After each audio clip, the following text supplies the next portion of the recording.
session we have seen what are different subjects we have for this computer science gate exam, and from that we have chosen theory of computation, and we have seen what are the different syllabus or what are the topics we have to study under that theory of computation. Same way we have to go for this subject, which is digital logic design. And I said ki this is very simple subject. Each and every student should get full mark for this subject because this is very simple and you can cover all the topic of this subject within 1 or 2 days. And we have to be very specific in this case because this subject will contain a lot of syllabus.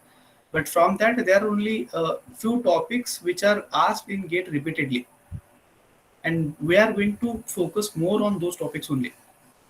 And you are not going to find any other question beyond that topic. And again, we will discuss some few of the questions which were asked in previous GATE exams, so that you will understand on which topic we need to focus more. Okay, so we begin with this subject, digital logic design. So these are the courses which were asked in the GATE exam, or which are going to ask in the GATE exam, and from that we have already covered with this theory of computation, and now we are going to focus on this digital logic design. Okay, so in previously you have seen there are the distribution of this 100 marks score. So 50 marks is for general aptitude, and rest of the things are coming under mathematics and this your core subjects. So the way you prepare for that aptitude, the same way we have to take this digital logic course.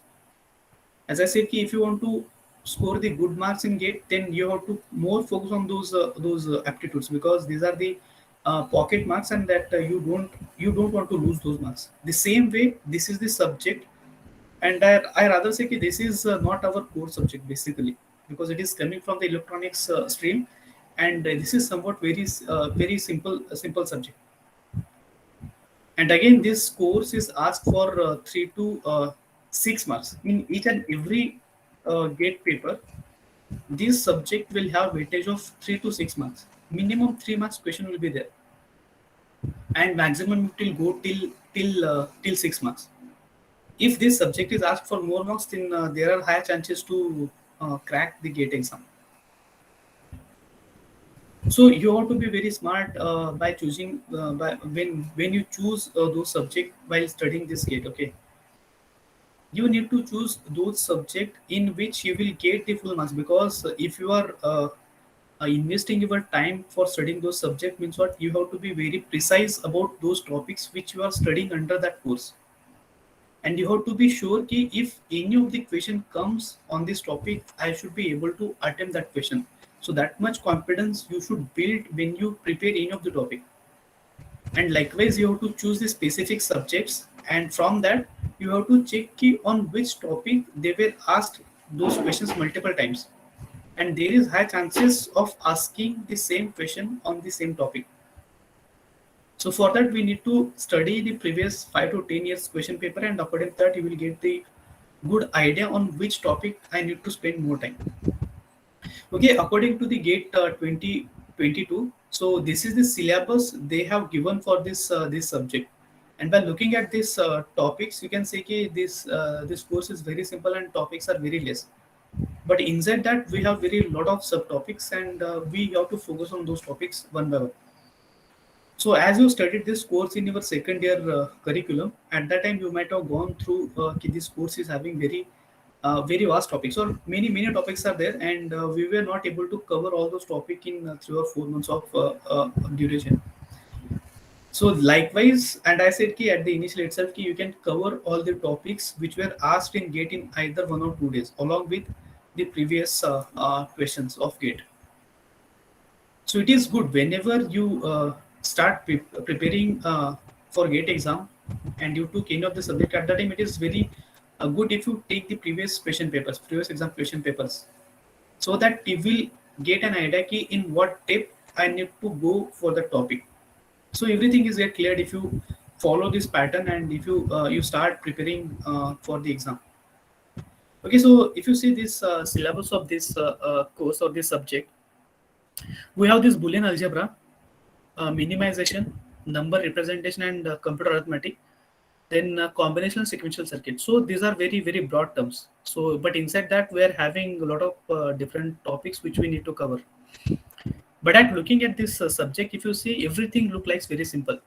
So this Boolean algebra, again, this is a very simple topic. So what kind of question they will ask on this Boolean algebra, that we'll also see. So minimization, we have a lot of techniques to minimize the given expression. Okay, they will provide you some kind of expression, and we need to minimize, and we have to get the minimal either soft form or post form. So whatever they give, or whatever the question they have asked, according to that, we need to minimize that equation either into the soft form or into the post form. And for that, you can use the K-map. So you can say, so minimization, many times they have asked question on the K-map. And K-map is the simplest technique which will help us to minimize any of the expression. And after that, we have the Quinn-McCluskey method, but I have never seen there any question on that Quinn-McCluskey method. So that Quinn-McCluskey method also help us to minimize the given expression, but it is good if you skip that part for your gate preparation. No one will ask question on that Quinn-McCluskey, but definitely they will ask question on the K-map in case of this minimization. So next is number representation and this computer arithmetic. So already we study a lot of number system when we deal with this subject. So we go with the binary representation, we go with the octal, decimal, and hexadecimal. So these are the different number systems we have in this digital logic course.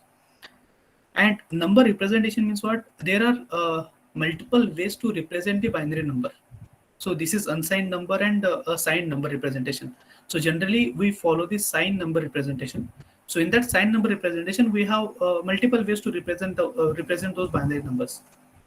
So we have signed binary representation, then we have ones complement representation, we have twos complement representation, and all those representation will have its own methodology. And we need to understand what exactly those methodology is and how we can represent the same number in different number representation format. And next is this computer arithmetic. So whenever we perform any of the arithmetic operation, either it is plus, minus, subtraction, multiplication, at that time we have to follow some specific number representation. Suppose you are represented that number into the ones complement representation or twos complement representation or signed binary representation. So how we can do the arithmetic operation on those number representation? So that we need to study inside this computer arithmetic. And after that, this combinational and sequential are the core part of this digital logic.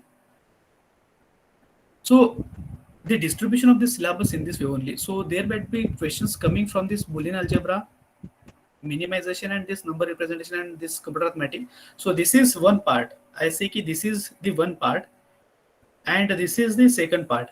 So there might be high chances of coming one question, one or two question from this first part. But definitely there are one or two questions on this combinational sequential circuit. Maximum you will get two questions for 2 marks. Means what? One question is for 2 marks. So total 4 mark questions are coming from this combination and sequential circuits. And sometimes they will ask 2 mark question based on this, or they will prefer asking two questions of each 1 marks on these topics. So if you distribute this syllabus in this way, then it is very easy to prepare for your get this subject. Okay, now we will go in detail ki what points we need to focus more in these topics. So again, I have prepared the same slides which I have prepared for that theory of computation. Okay, and these are the topics which we need to focus more in case of the first half of this digital logic. So I just divided that in two half. So I said ki this is my first half and this combination sequential is my second half. Okay, and according to that, in the first half we have to focus more on these points only. And if you see previous 20 years question paper, you will find question based on these topics only.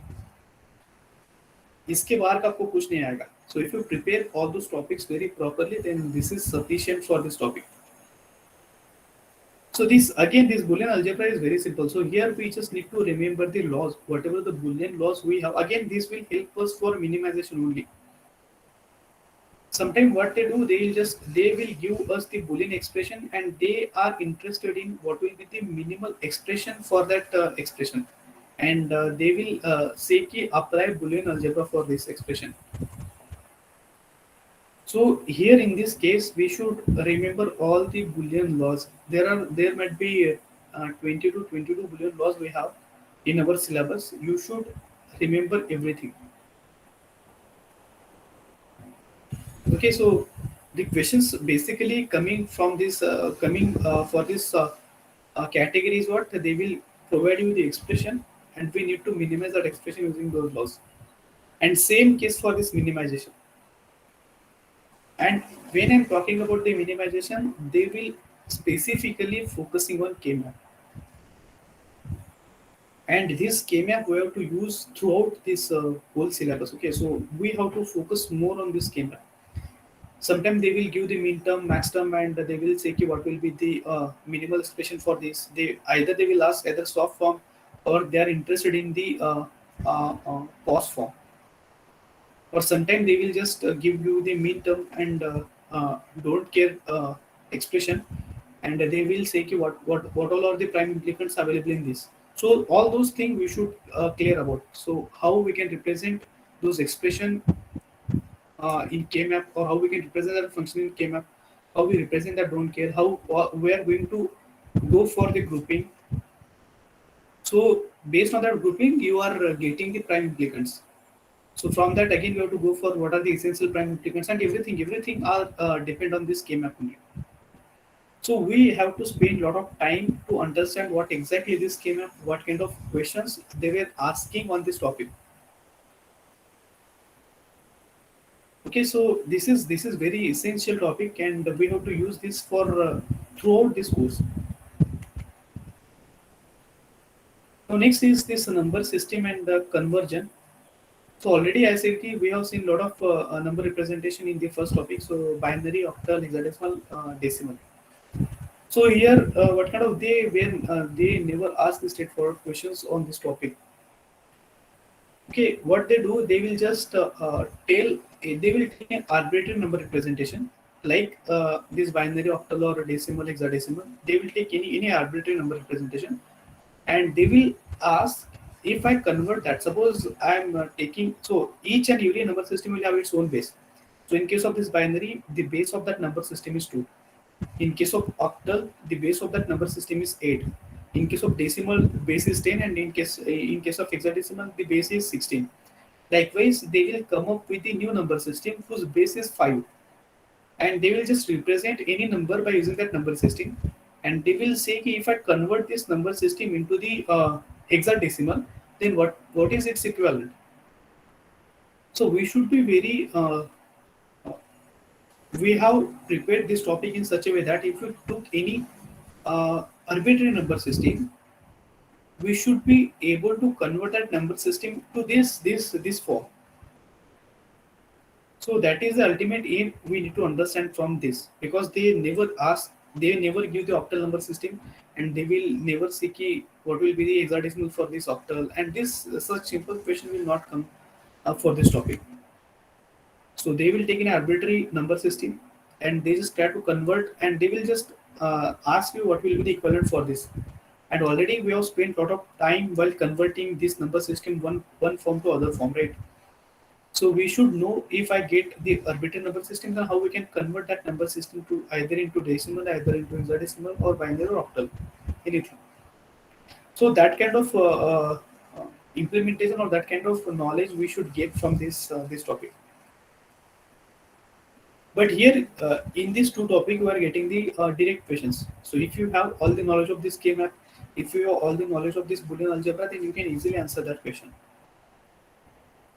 But here they will ask some out of the box questions, and we need to be ready for that. Now next, again we can represent that binary number in different representations. So these number representations can be sign binary representation, one's complement representation, or two's complement representation. So these are the things which are available in our syllabus, and they never gonna ask question beyond this. So we have to focus on this only. So how we can represent this sign magnitude representation and unsigned representation of that number system. So that thing we have to focus, and more specifically, we have to focus on these three terminology only. How to represent the binary binary number in sign binary representation, one's complement representation and two's complement representation. So in each representation, magnitude of that number is same. Magnitude is not going to change, but only changing is the representation, and we have to focus more on that. So how we can represent the same number in different representations. So that kind of thing we should focus more on this topic. And next is computer arithmetic, and here majorly we have to focus on this addition and subtraction. So if they say ki, suppose I have represented my binary, or I have represented my binary number in two's complement representation, and I want to apply the binary addition over those two numbers, and what will be my final result. So in that case, we should know the knowledge of this number representation thoroughly. Then and then we can apply this addition subtraction over those questions. Okay, so this is the point which we need to study more in this case, and these are the application of this only. So if you have good command on this, then these things are very simple. Again, when we do the addition, when we do the subtraction, at that time we have to follow some certain rules, and those rules you can see when you study these points. So certain rules are there, so we have to focus on those rules, and ultimately we will get the result of this.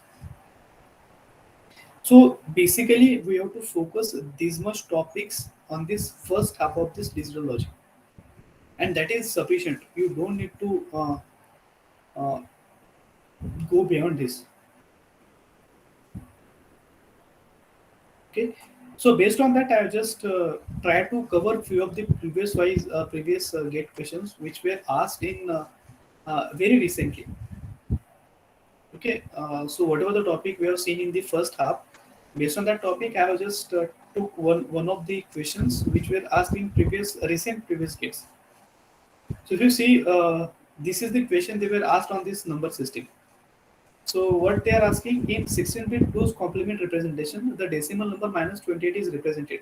So this minus 28 is represented in decimal. Okay, so this is its decimal form, and I want its 2's complement form.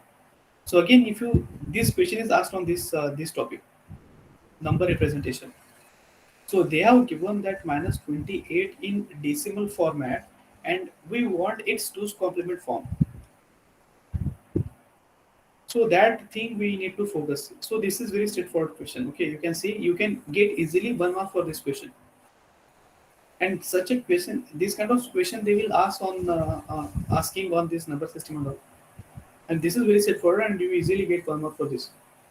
And the correct answer for this is one. So process you need to understand how we can represent this number into the ones complement, two's complement.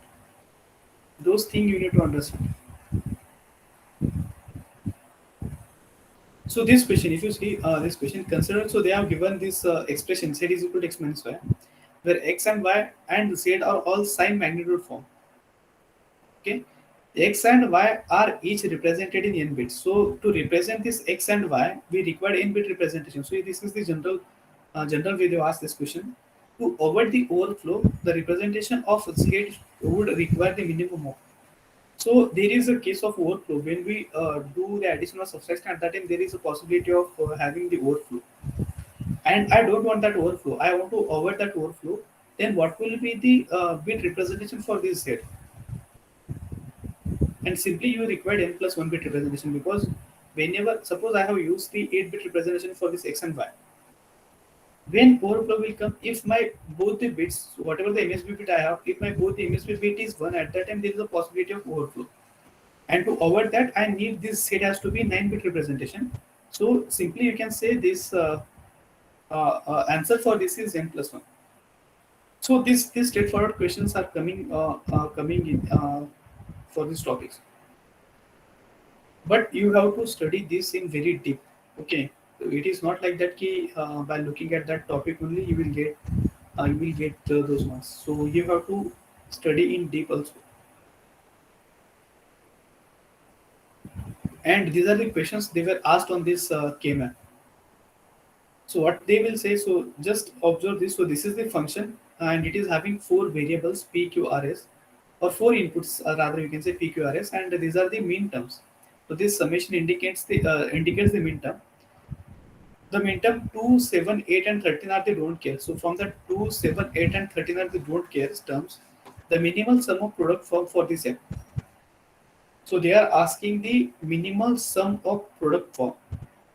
So simply you can represent this function in K-map, solve that K-map for sum of product form, and whatever the expression you will get, that is your final expression. And this question they were asked for 2 marks. So see how simple questions they were asking on this minimization. Same thing for this also. Consider the minterm list for the Boolean function f given below. So this is the function, again same thing. So 0 and these are the don't cares. Here m indicates the minterm and d denotes the don't care terms. The number of essential prime implicants of the function f. So here they were asked the number of essential prime implicants. So we just need to provide the count, and this is the subject to type question. This is what we need to write the answer in that box. So here you don't have any kind of MCQs or options for this question. So we need to represent that into the K-map, and from that we just need to count how many essential prime implicants are there in that representation. So whenever you study this K-map, at that time you should know what is prime implicant, what is essential prime implicant. All those things you should be very careful. Then and then you can answer these questions.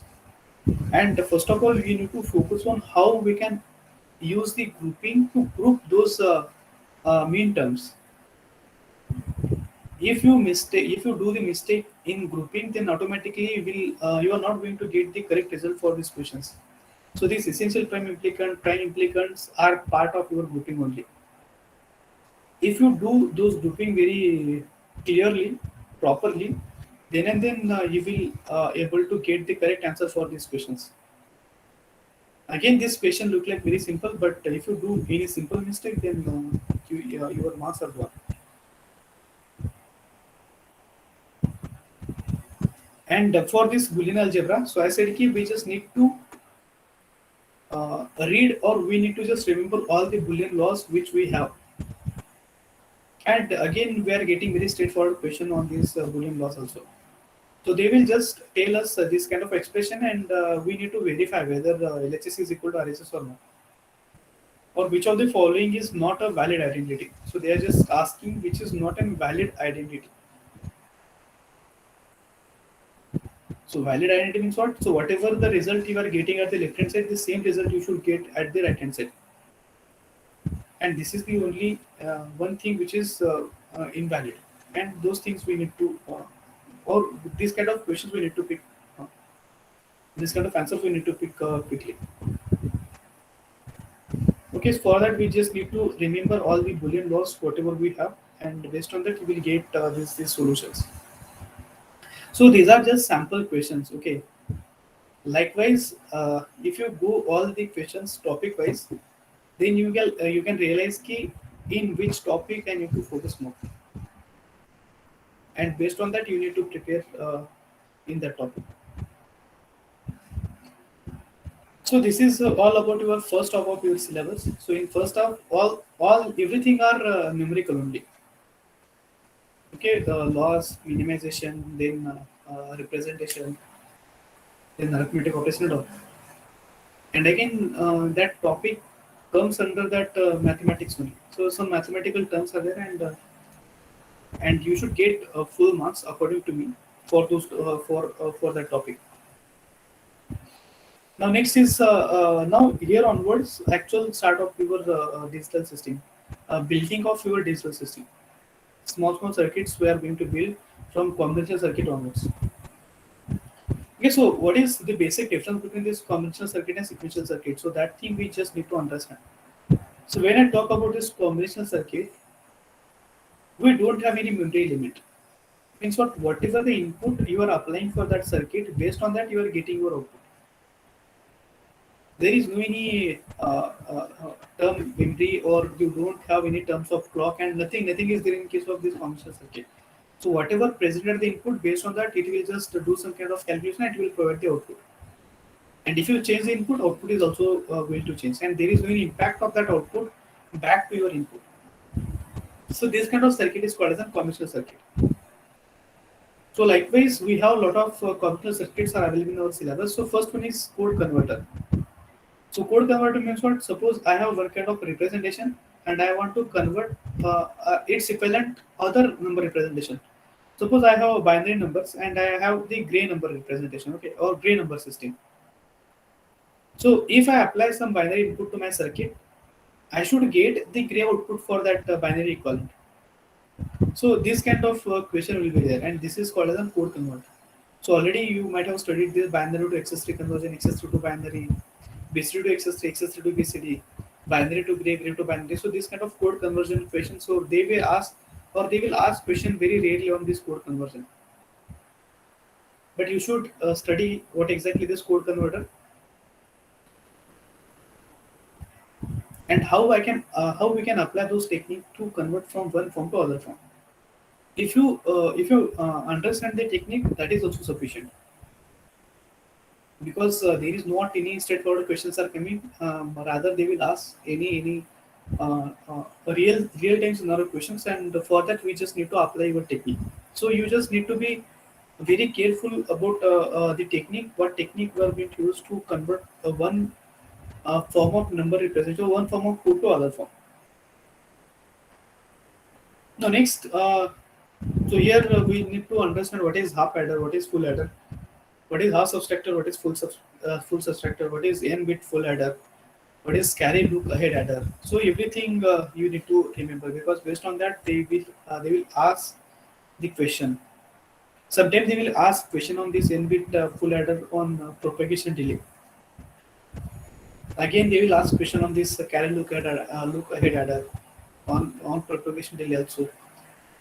So again they can ask question on this half adder and full adder also.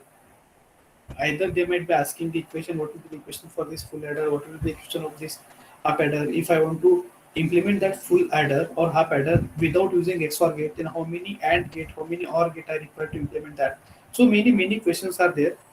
So based on that, they can ask the question. So we have to be very careful about that.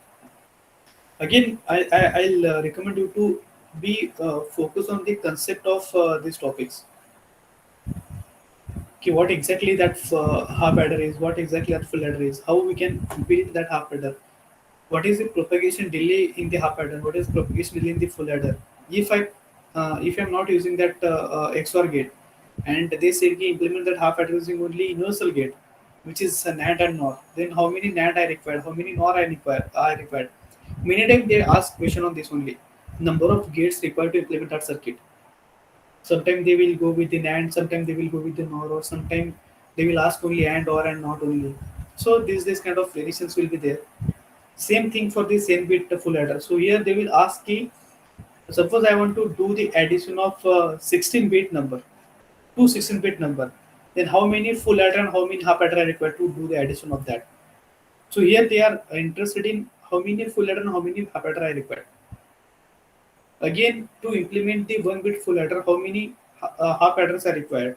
So this kind of question will be there. So you should be very careful in that case. And again, in case of this carry look ahead adder, they will ask you. So this is the complete the, or rather I could say कि to avoid the propagation delay which exists in this n bit full adder, we are using this carry look ahead adder. So here we have to compromise with the hardware. We require some extra hardware to implement this. To resolve the problem of this in-bit full adder, we required some extra hardware. Again, we have to compromise something here. And based on that, again, they will ask the questions. So you just dive deep in these topics. You will get what kind of questions they were asked previously. And according to that only, you need to focus in that topic. Okay, so till this point, whatever the implementation we are doing those implementation using basic gates. So the basic gates which we have AND or NAND NOR, NOT, XOR, XNOR. So these are the basic gates which we are using to implement this circuit. But now from this point onward, we are having some uh, ICs also which are in terms of this multiplexer and demultiplexer. So what they say, same thing. So multiplexer, demultiplexer can be used for multiple ways. many ways they can use. So ultimate aim is what? So multiplexer will accept multiple input and it will just provide one output. And in case of demultiplexer, it will accept the one input and it will provide the multiple output. So this is the ultimate aim of this multiplexer and demultiplexer. But based on that, what they will do, they will just ask you to implement some functions. So as I said, okay, we can implement the function using basic gates also, right? But there might be some issues with those implementing those functions using basic gate. We require multiple basic gates. If the size of gate is increasing or number of gate are increasing, then we need to compromise with the space. And if you want to utilize everything in proper way, at that time we have to go with this multiplexer, demultiplexer, and this also help us to implement these basic circuits. And majorly they were asking question on implementation of function only. They will provide you some function and they will ask to implement this function using this multiplexer. So what input you are going to connect to the select lines, what are the inputs you are connecting to the input lines, and what will be the output, what are the extra logic gates we require to implement that. So everything will be coming to this topic. And yes, you should know the properties of this multiplexer, demultiplexer also, where they were used, because sometimes they can ask these straightforward questions. Sometimes they will ask, "Hey, I want to implement the 16 as to 1 multiplexer, then how many 4 as to 1 multiplexer are required?" So these factual questions they can ask. So that kind of design also you should know how we can create 32 as to 1 multiplexer using 8 as to 1 multiplexer or 4 as to 1 multiplexer. How many 4 as to 1 multiplexers are required to implement 32 as to 1 multiplexers? How I can use that enabler to design those circuits? So everything you should know. Again, enabler will play an important role in this case, design of higher version multiplexers. Same case for this demultiplexer also. So the demultiplexer also help us for implementing those circuits or those functions. Okay, so this encoder, decoder, and priority encoder. So again, this will help us to encode some of the codes, and rarely they will ask question on this encoder and decoder. But previous back 2 or 3 years, they were asked question on this encoder only. So that you have to be very precise in studying these topics. So majorly you focus on how we can implement those basic circuits using this conventional circuits, using mux, demux, and all. And again, you need to know the properties of this decoder, encoder, and priority encoder.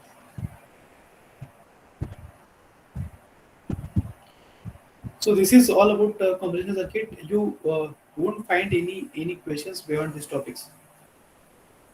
Okay, so that much is very sufficient. Now next is the sequential circuit, and definitely there is a question coming on the sequential circuit. In each and every gate exam, there is a question on the sequential circuit. Definitely they will ask question on this. So what I said, the difference between conventional and sequential. So everything is remains same except the memory element. The only thing which is get added in the sequential circuit is what? A memory. So just here we need to understand how we can build that memory element. So for that we have to start with the latch. Then we have to convert that latch into the flip flop. And based on that, we are having four flip flops in our syllabus. So namely this RS or SR, JK, T, and D flip flop. We should know the characteristic table of each and every flip flop, characteristic equation, and excitation table of this flip flop. So this excitation table is helpful when we convert one flip flop to other flip flop. But they never ask question on converting one flip flop to other flip flop. Okay, but you should know how we can convert one flip flop to other flip flop. What is the characteristic table of each and every flip flop?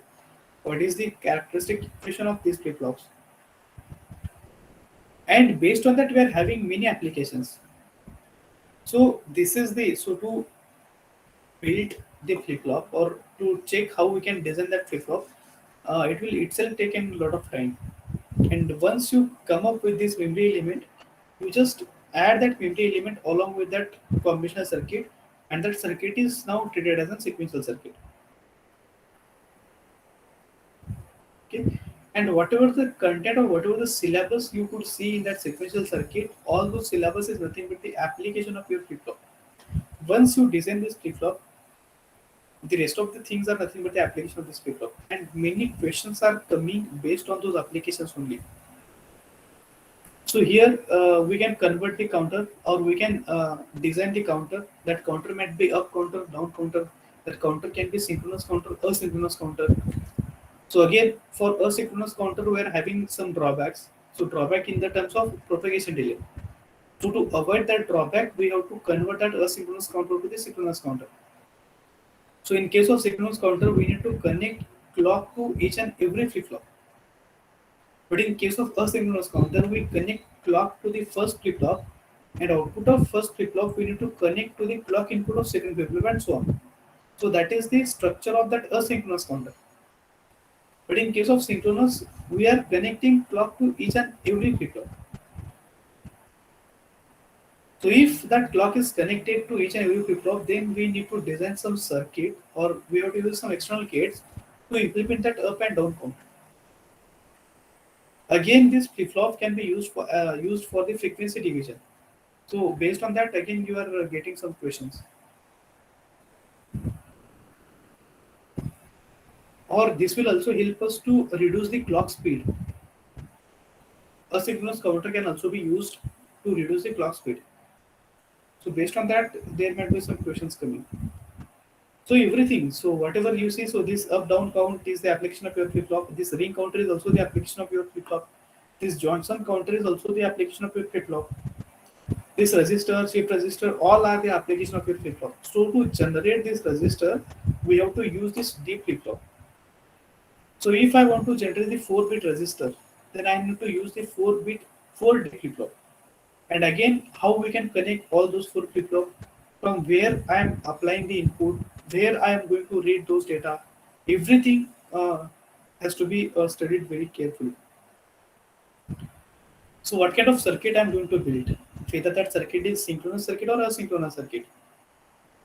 So whenever we talk about this resistor, at that time we have to build this synchronous circuit, because that data is very important, and there should not be any kind of propagation delay. As I said, in asynchronous circuit, there is a major issue of a propagation delay. And if you want to avoid that propagation delay, then there is only one circuit remains, which is nothing but the synchronous one. And these registers are generally used for storage purpose, and we don't want any kind of delay while storing the data and while reading that data. So ultimately, whatever the circuits you are building for this resistor and shift resistor, all those circuits should be of synchronous type only. Okay, next is shift register. Shift means what? If you how you are inserting that data into that register, and how you are reading that data at that register. Okay, likewise, we're having shift right, shift left. All those things are there. Serial in parallel. So there are two ways you can give the input to that register. So serial you can give, parallel you can give, serial you can read the data, parallel you can read the data. Based on that, you are having 4 different modes of data input and data output. So all those will comes under the shift register. So sometime what they will do, they will just give you the circuit diagram. They initially put some values in that register, and they will say ki I'm applying 4 clock pulses to that circuit. Then what will be the output at after the 4th pulse? So this kind of questions are coming, because I said ki all are the application of flip flop. So they are specifying all the circuit diagram for this sequential circuit, and they will say ki this is the initial data, and I'm applying this 7 clock pulses. Then what will be the output at the 8 clock pulse? In case of Ring and Johnson counter, they will just give you the circuit diagram, and they are saying this is my initial count or initial content. And if I want the same count, then how many clock pulses I need to apply to that circuit? So these are the questions which are coming on this sequential circuit, and many times they have asked these questions only. Okay, they never ask what is John's sorry, what is race around condition. So these kind of simple questions are not coming, but you should more focus on this application only and in this shift register. And next is algorithmic state machine. So this is also very vast topic, I can say. So this will help us to implement the real time scenarios. Okay, many real time scenarios we can implement using this algorithmic state machine. So here we have to use the knowledge of theory of computation, state machine. So whatever the automata we are designing in theory of computation, so the same knowledge we have to use in case of designing the state machines. So over here, what they will do, they will just give you the state plain problem statement, and they will see ki how many states are required to implement that. And these kind of parts are coming in this topic, or this kind of questions will come in this topic.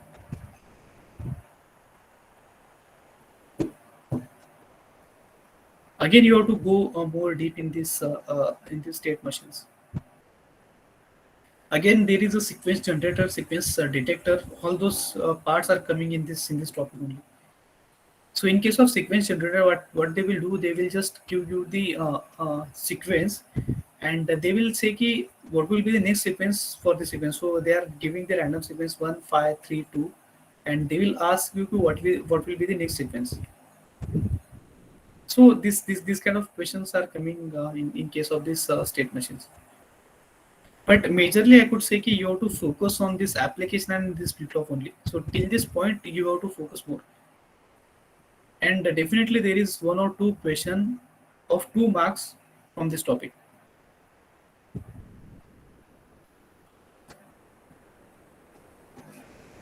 Okay, so that's it from this digital logic design course, because this is very simple and very less content which we have in your get curriculum.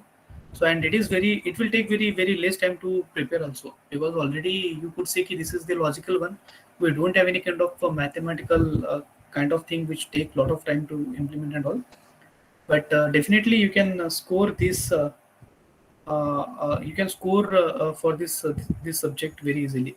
So whatever mark they will ask, either they are asking for 3 mark, 5 marks, or 6 marks, you have to get full mark for this course in terms of cracking your gate exam. So although you can check, you have already 50 marks for your aptitude, and if you add 3 marks of this subject, so ultimately you can score till 18 without touching your core subjects. So you can see ki you just need to score again 7 or 8 marks so that you can crack your gate exam. So likewise, you need to choose the subjects properly, and according to that, you can prepare uh, for your gate exam. So if you, I'll just share because I have not taken any previous question for these two topics. I'll just show you ki what kind of questions they were asking previously. I'll just open that. Just give me a minute.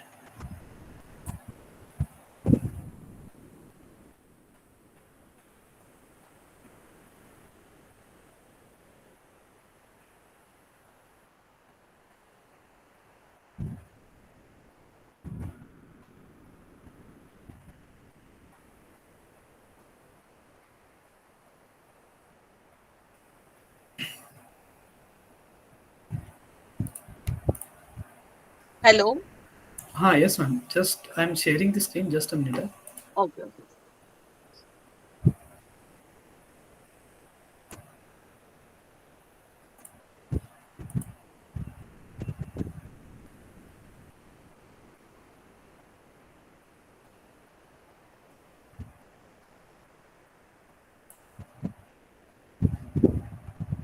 Can you see the screen?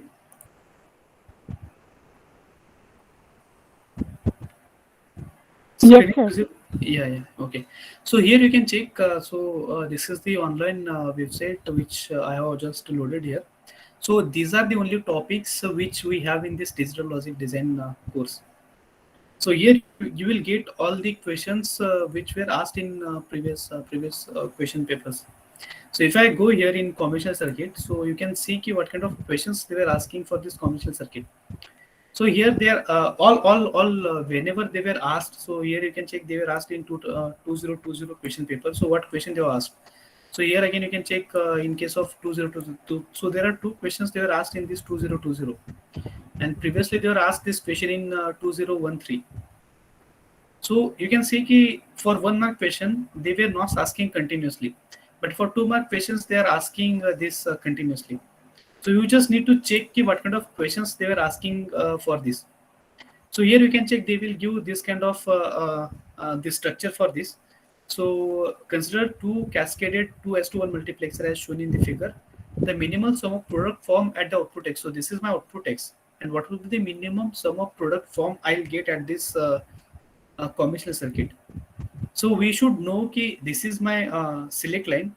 These two are my select line. This is the input which I'm providing, and likewise what will be the output I'm getting here, and they are providing this kind of outputs. So you should know ki if this p is 0, so again I'm applying this p and q only, right? So these are the select lines means what I'm applying these inputs to this multiplexer. So we should know ki what will be the sum of product form at this end.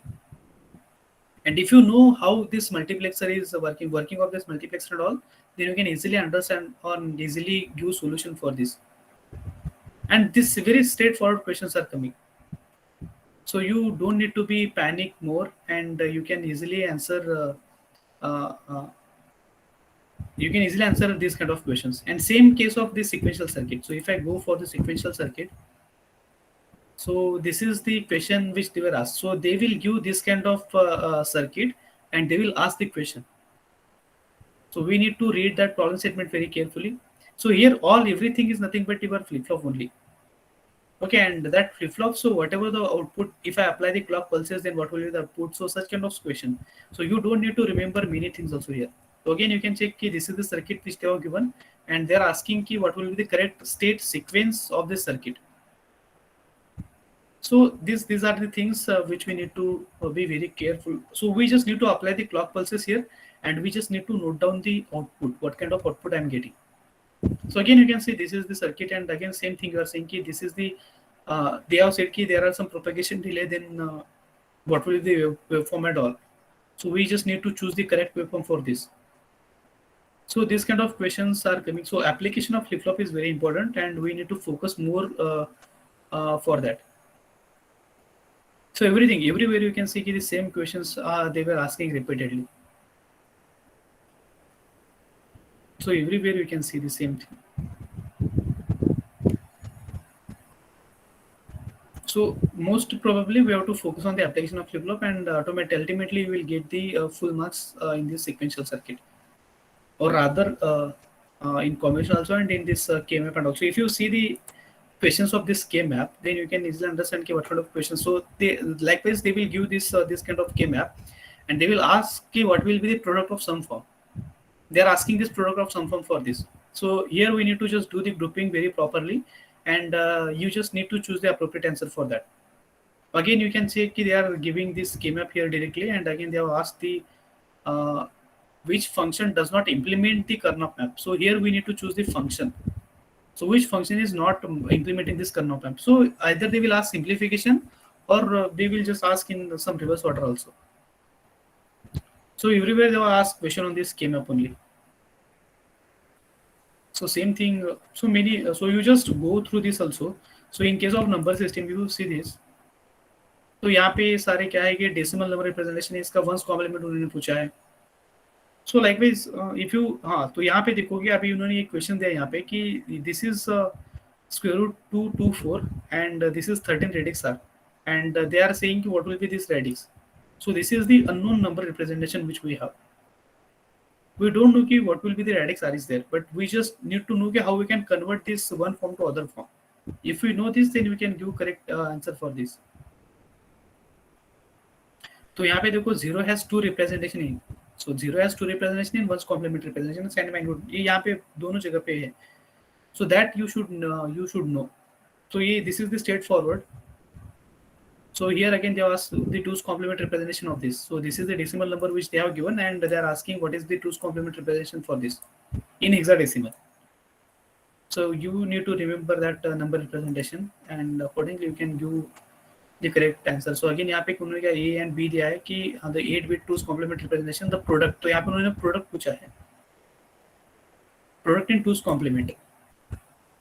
So this is the arithmetic operation we have to do on this binary number, and finally we should know what will be the 2's complement of that answer का 2's complement.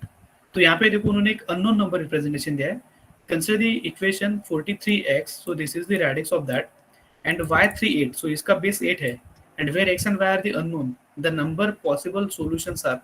तो x and y आप उन्होंने क्या बोला कि the number of possible solutions, how many different values are possible for this x and y.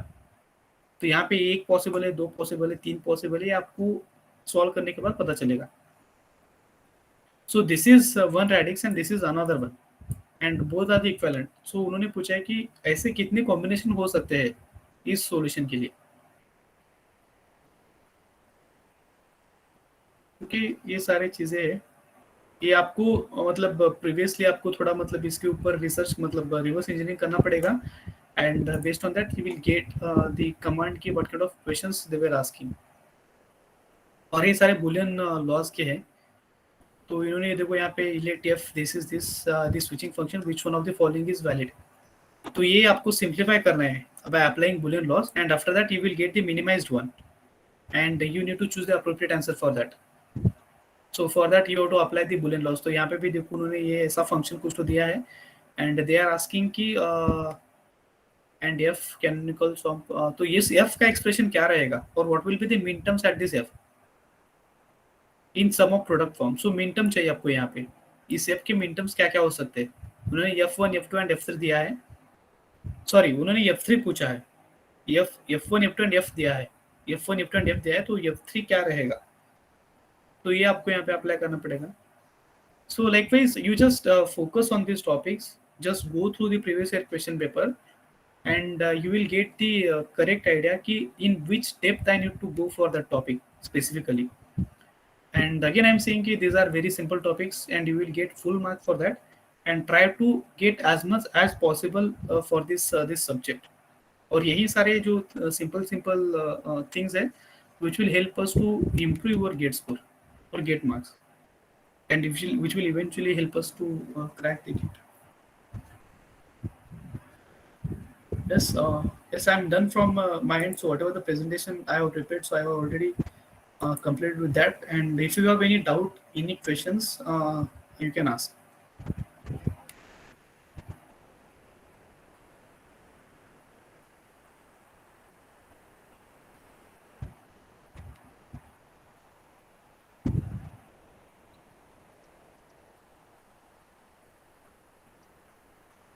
Students, you can ask question to sir if you have any doubt.